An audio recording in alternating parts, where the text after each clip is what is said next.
Hi everybody, Doug Daniel again from PrivatePilotTrainingOnline.org. I'm going to show you the safest and easiest way to land an airplane. This technique works in the most extreme circumstances that your airplane can land. This is a landing. Well, I know it's really not a landing, and it doesn't look like a landing. You see, we don't actually land airplanes. We put our airplanes into a pre-landing attitude at the right point over the runway and the proper airspeed. This is the proper pre-landing attitude for a crosswind blowing from the left. I'm about to show you how to get to the right point in space at the proper airspeed, attitude, and configuration. When you master these skills, you will have landings down cold, guaranteed. Here is a landing approach with the airplanes drawn to scale. Now I'm going to make them a little bigger so they'll be easy for you to see. The wind blows from the left. If you point down the runway with your wings level, you're going to be blown off to the right. If you turn into the wind enough to stay over the runway, your wheels will be pointed in the wrong direction. When you touch down, you will be skidding sideways. The inherent stability of a nose wheel equipped airplane will partially point you down the runway, but with the unnecessary wear to the landing gear. The inherent instability of a tail wheel equipped airplane will try to turn you around backwards. That's called a ground loop. And you will be in for a pretty exciting landing. In a stronger crosswind, even nose wheel equipped airplanes demand proper technique. You might drive off the runway in the direction you were pointed or strike your wingtip on the ground. In a tail wheel equipped airplane, you can expect for your insurance premiums to go up. The solution is to cross control. I'm going to show you how. This is just one of the stages, one of the techniques that you need to learn to get to that final pre-landing state. I will go through all of the steps in a moment, but first I want you to understand cross-controlling. Our objective is to move the airplane down the runway, centered over it, and aligned with it. You are going to do that by sliding sideways at the same speed through the air that the wind is trying to push you off the runway. The net result is you stay directly over the runway. First, you bank the airplane to the left. Now you can see from this diagram that lift is perpendicular to the wings. So when you bank to the left, lift is now pulling you to the side as well as lifting the airplane up. This will cause the airplane to start sliding sideways to the left. Unfortunately, the airplane has a vertical tail that resists sideways motion. It will swing the nose to the left too. We don't want that. We want the wheels to be pointed exactly the same direction we are traveling when we touch down. I keep saying we. You're going to be in the airplane. I'll be sitting here talking to you. But, okay. The rudder moves the nose left and right. So you push on the right rudder pedal with your right foot to point the airplane down the runway. Now, if you've never flown before, let me tell you that you push with your right foot to get the nose to go right, you push with your left foot to get the nose to go left. Since the aileron and elevator are both controlled by hand using either a stick or a wheel, you use your hand to keep the airplane banked into the wind enough to stay centered over the runway. And you use your hand to control your height above the runway or your airspeed or whatever. Okay.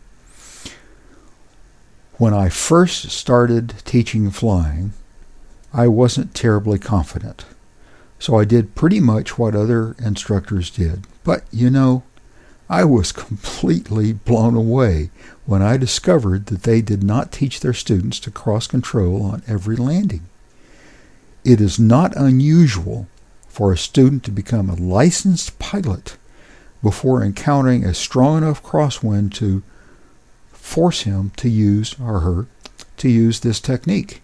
That's a recipe for disaster. I know.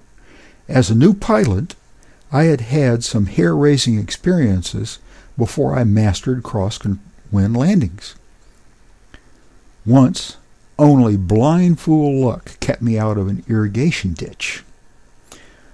So, to develop good habits, I use crosswind techniques on every landing, meaning that I force myself to cross control on every landing. Needless to say, I decided to teach my students what had worked for me. The amazing thing that was when I started teaching cross-controlling on every landing, my students mastered landing much more quickly. They landed with much more authority and confidence. I became a believer. Now, back to landings. Let me get you to that ideal state. We'll do this in 3 steps. The first step is the approach glide. This point we call short final. Your indicated airspeed will be whatever the flight manual tells it. The FAA recommends 1.3 times the stall speed in landing configuration if your manual is silent on this subject. Let me make a very important point here. To master landings quickly, you should use exactly the same indicated airspeed on every approach. Your landing gear will be down, your power very low or idle, flaps full, mixture rich, and carburetor heat on. Your wings are level. You have not yet started to cross control. You are controlling your airspeed with pitch and staying over the extended center line of the runway. You have not yet started to lift your nose to get into the landing attitude. Now you cross control your airspeed. Lower your left wing and push on the right rudder. Focus on keeping the airplane pointed down the runway with your rudder while you keep centered with ailerons and control airspeed with elevator. Here is some life-saving information. If you cannot cross control enough to stay centered and aligned, you just may not be able to make a safe crosswind landing. When you are about 1 wingspan above the runway, start using your elevator to control your rate of descent. Ignore airspeed. Get completely out of the airplane mentally. You are now entering the second phase of a landing, the transition from approach glide to slow flight over the runway. Use the elevator much like you do the brake in your car as you approach a stop sign. The closer you get to the runway, the slower you descend toward it. The trick here is to keep properly cross-controlled as you descend. Stop your descent at about a foot above the runway. This is the final phase. Your elevator takes on a new role, but you continue to keep aligned with rudder and centered with ailerons. Use your elevator to keep you off the runway. Keep flying at about a foot until one of 2 things happens. You stall and settle to the runway. We call this a full stall landing. Or your pitch attitude increases until it reaches the landing attitude. Once you are in the landing attitude, use the elevator to maintain that landing attitude. Since you are continuing to slow down, you're losing lift, and as you lose lift, the airplane will slowly settle onto the runway. Congratulations. Great landing. Okay, thank you for watching another video from PrivatePilotTrainingOnline.org. I covered a lot of material in a short period of time. So if you want a transcript of this video, just go to PrivatePilotTrainingOnline.org and sign in. And be sure to click the little like button below to tell your friends about all this free information. Thanks a lot. Doug Daniel from PrivatePilotTrainingOnline.org. See you again soon.